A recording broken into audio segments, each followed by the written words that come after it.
దుర్గాదేవి కథ. పురాణాల్లో చెప్పబడిన దుర్గామాత కథ ఎంతో పవిత్రమైనది. ఒకప్పుడు రాక్షసరాజు మహిషాసురుడు చాలా భయంకరుడయ్యాడు.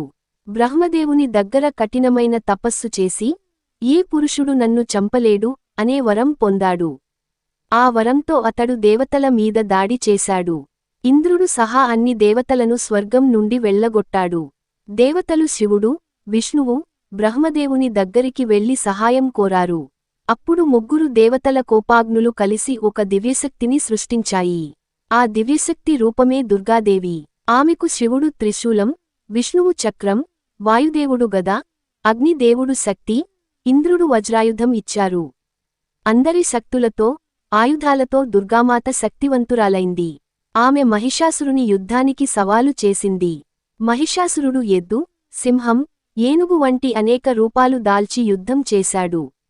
చివరికి దుర్గాదేవి తన త్రిశూలంతో మహిషాసురుని వధించింది. దీనివల్ల దేవతలకు తిరిగి స్వర్గం దక్కింది. ప్రపంచమంతా శాంతి నెలకొంది.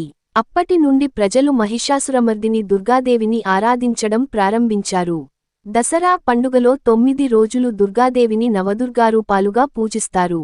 ఈ కథ మనకు చెబుతుంది, చెడు ఎంత శక్తివంతంగా ఉన్నా, మంచి శక్తి ముందు అది నిలవలేదని. Please subscribe my channel.